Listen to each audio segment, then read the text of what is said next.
Honorable Professor Tinsulet, Chairpersons, International National Faculty, friends, colleagues, ladies and gentlemen, good afternoon.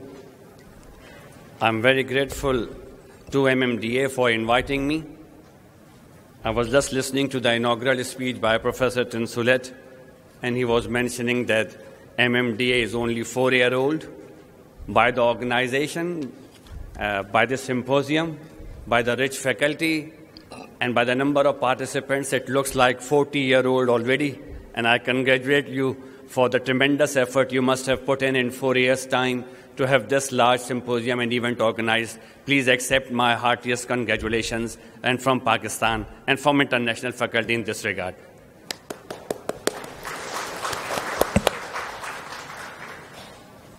My introduction has been done. I am now the chair-elect for the IDF MENA region.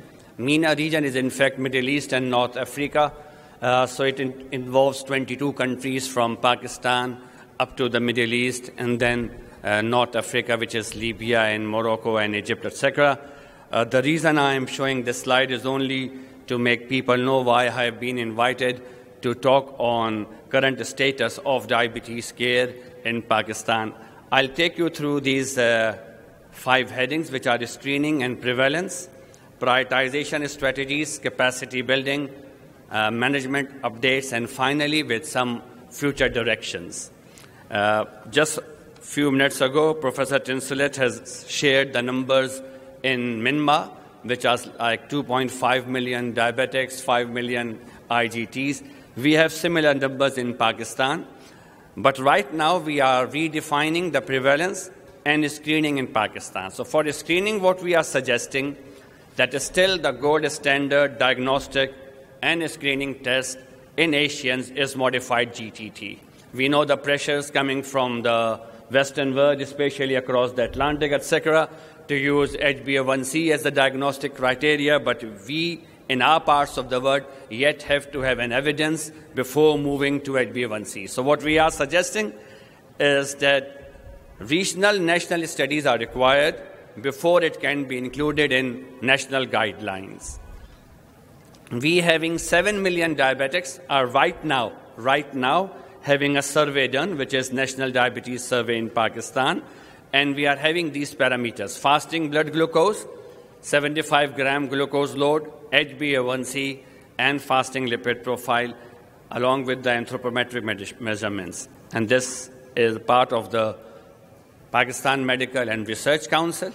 It is approved by the National Bioethics Committee and supported by Ministry of Health, Pakistan. Up till now, we have completed nearly 77% of the survey. So we are expecting in the forthcoming IDF in December, we'll be able to share the results and announce the recent survey. And as has been told already in Myanmar, like a prevalence of 10%.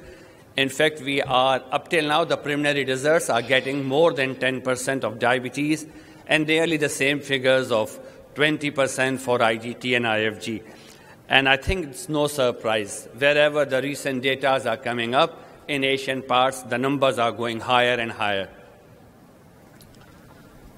So let's move then to our main part of the talk, which is prioritization strategies. Wherever there are lack of resources or resource constraint, we ought to plan out or prioritize things where to concentrate first.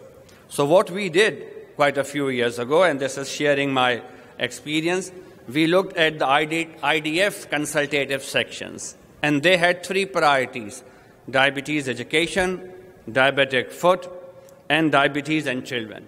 So we concentrated on these 3 in the last 1 decade. Let's start with diabetes education. We started a university-based 1-year diploma in diabetes education, and so far we have trained 148 diabetes educators which work in diabetic institutes and clinics in Pakistan.